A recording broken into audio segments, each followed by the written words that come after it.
2 days before coming for this workshop, I had returned from Rishikesh, where I'd been for about on June 28th. My spiritual journey has never had an idol or a guru. It's always been with Nirakar.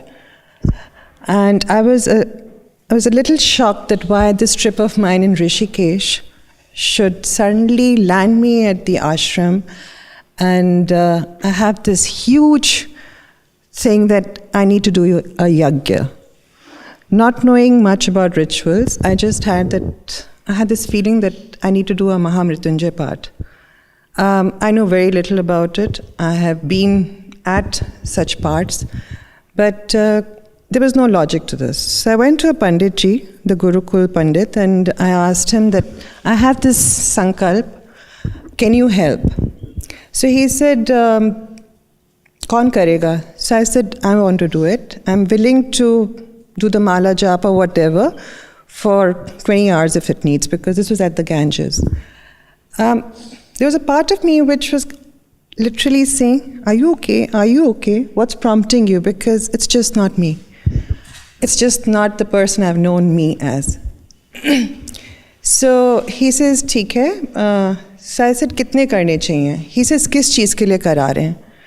I said, मैंने कभी ज़िंदगी में अपने लिए पूजा नहीं करी है. So I want to do this puja, but it's not for me, it's for the whole world. And there is a sankalp I have for a new communion, a new community or a new world, and I want to just do this. So he kind of smiled, and then he said, "Aap kitne din ke liye yahan hai?" I said, "For 8 days." So he said, "How can you do this in 8 days? It takes 40 days." So he said, "You can either do 11,000, 21,000, etc., etc." So I said, "Sabse acha kya rahega?" He said, 1.25 lakh. Without knowing what all this means, I have no clue where this force was coming from. So he said, okay. The Gurukul was closed for summer break, and they have 2 Gurukuls, one for the junior school, one for the senior. He got together these 21 kids from the senior Gurukul, who are like junior acharyas. They're acharyas in training. And he said, okay, Wednesday we begin, because Saturday is when the Purnahuti has to be done, because that's Shani. So I said, sure. So Wednesday, Thursday, Friday, 4 days. So X number of mathematic thing was done, and how many people need to sit down and how long. All this was done. As part of that, every evening at the Ganga, there is a little Havan Kund at this ashram, and in the evening there's an Aarti, Parmarth Aarti. So they do this yajna for sunset at the Ganges. It's like, if you're sitting here, this is the Ganges. And from the public, people, whoever want to sit there, have to take permission and then sit. So I was also asked to sit for this yajna for 5 consecutive days. I have no clue what was bringing me into that space. I was very aware of the stillness and the full surrender with which I was there. I sat through 1 hour of yajnas each day. I used to get up in the morning, go to the Ganges and sit at 4:30 in the morning, and completely come back in a different, there didn't seem to be a sense of me. Anyway, the reason I'm talking about that is when I came here, to me, it's no coincidence that I was here, because I met Raghu in March this year, and he was talking about these Yoga Sutra, and I told him, whenever you have it, I'd like to be part of it, because last 2 years I've been using them for my own. I've been kind of studying them for understanding myself. When I come here, there are 21 people who were here. We were sitting in this kind of a group where for me it's been like a tapas in a different way. And then when I saw Sai, to me, especially being in saffron clothes, it just didn't, it was not just a mere coincidence. And here's like Raghu, the Panditji, who's trying to take this group of people together into another space, which at this point we're not able to visualize. But invisibly we feel the power of it. I think each of us has sensed something expanding, something deeper, something more meaningful. When I started the yag, I did not understand what the rituals were. But I had this sense of as though the heavens had opened and it was all just there. And it was just there for me. That's the feeling I had. The group of people who sat in the havans at the Ganga Aarti were people from all over the world, all over different parts of India, different parts of the world, foreigners, Indians from different religions, etc. Here in this group, we have people from different sadhanas, and yet there is a kind of a collective energy that I've been experiencing, which to me is like the essential, which in Raghu's words, the truth, and perhaps there's some common principles that all of our sadhanas are leading to. And it's a very overwhelming experience for me to have seen that space and this space. It's almost like saying that was the invisible aspect which was for my inner expansion, and here is an opportunity being provided of how to transfer or bridge that into a living world. And anyway, I have a huge amount of regard for you, as you know. But I think in my phase 1, phase 2, Raghu has given me some huge breakthroughs. And so I always feel that if you're conducting a workshop, I am definitely going to receive some major shifts. You know, it's a shraddha maybe, in a way. And at this junction in my life, I am at a point where a lot of my old stuff has gone and over and shut out. I mean, not shut out, but it's kind of moved. I've gone beyond it. And this trip to Rishikesh was at a point where I was moving into another chapter very willingly, with a very strong will and sankalp. And I think that has been validated further, because that's the sannyasi kind of a thing, versus this is this is bridging that space of doing in a very beautiful way and without separating and holding a lot of things together. So thank you. Thank you very much.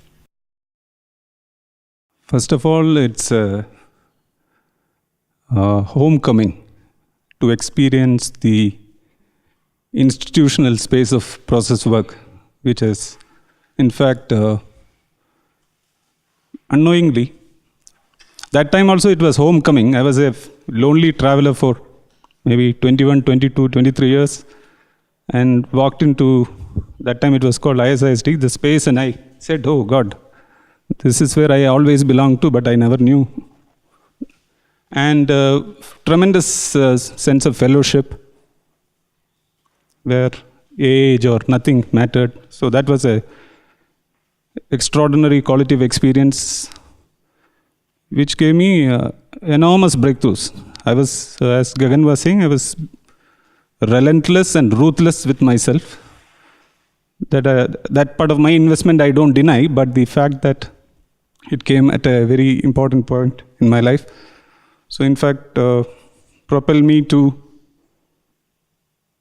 or took me to the path which I have normatively decided, but in an existential flowing kind of manner. So to that extent, it is a homecoming with a sense of thanksgiving. Not to say that this is the only homecoming, but nevertheless, at this point of time, with whatever evolution or progress one has made. Second is this is what kept on coming up in my morning prayers, is the issue of significance. We talk about significant other and all that, but I have come across an issue of significant people in life who are not friends per se, but they have the quality of friendship, but they are not. And I have realized that there are people, significant people in my life, and Raghu is one such person. And we are mutually significant to each other. It's not a, it's not a one-way street. So I have seen this happening vis-a-vis other people also. A friend of mine with whom I stayed in Bangalore when I was in real doubts for 8-9 years. Now I don't even communicate with him. But when I really get back to him, it's like it clicks. So that's in terms of Raghu as a significant person where the thresholds when it were crossed, including the craft one. And also a sense of intertwining of the mission, personally vis-a-vis you. So from these two things, as from the sense of the process thing, which is what it has done to me, the presence here is in the form of a dakshina, if I can use that word. I'm not finding another word. So one is thanksgiving at one level, another is dakshina to this space. That's why I'm here. And I was enjoying, or I was joyful when Ashok was mentioning about the issue of contribution to mankind, kind of a thing.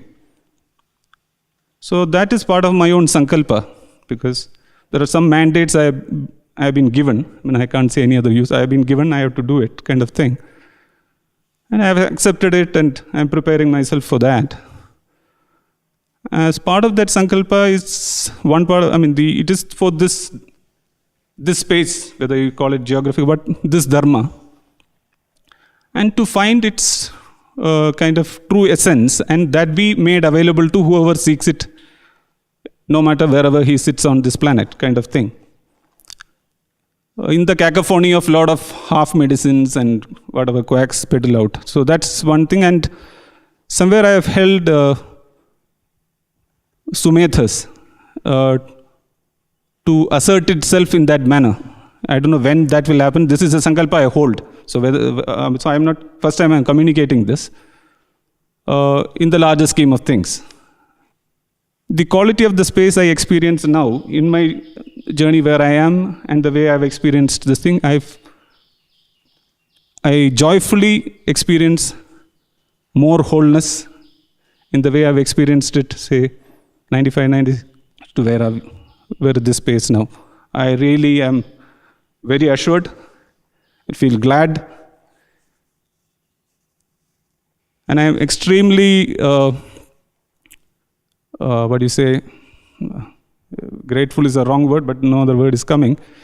Grateful to all of you who has brought in this space because a lot of things have been resolved in my journey in the here and now, not for me in individual sense, but the larger task that I've been assigned, a lot of movement I am seeing. And this intensity of the space and the quality that has been made available by all of you has been a great blessing to me. So I would carry that. That's it, Raghu. Okay, just a couple of things. This is one of my Malik Tere Bande Hum moments. I also don't know what words to use or whatever, because words like gratitude and all that actually are too small. The one thing that I've struggled with for a hell of a long time is surrender. Never understood this word, and I've had huge problems with this word because few years back when I met a teacher and he said, you're sitting in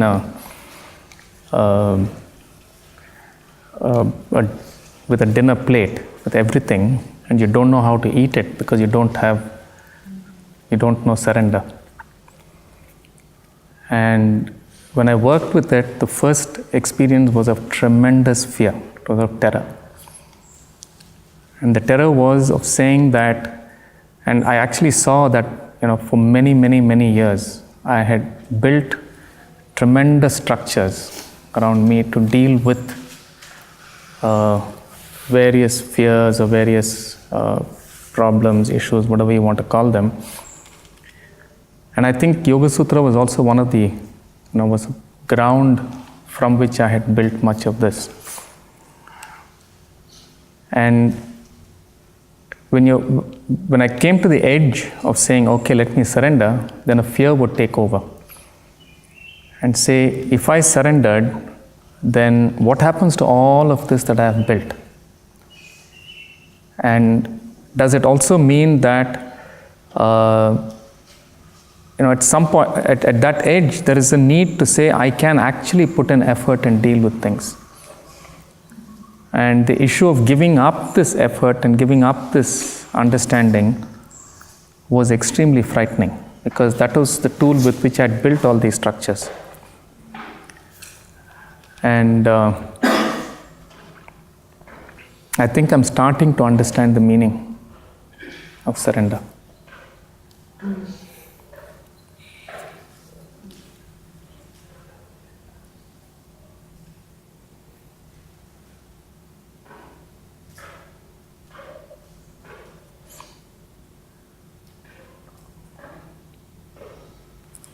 And I carry a lot of gifts back.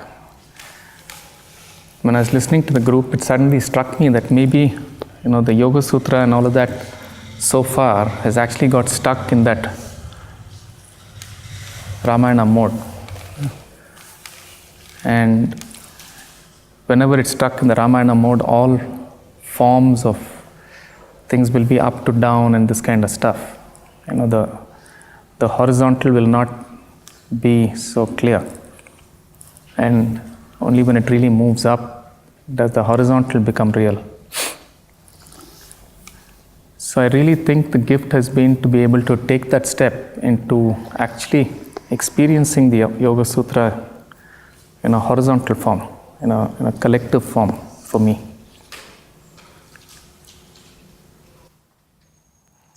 Om Purnamadah Purnamidam Purnat Purnamudachyate Purnasya Purnamadaya Purnamevavashishyate. Om Shanti Shanti Shanti. Om Gurubhyo Namaha.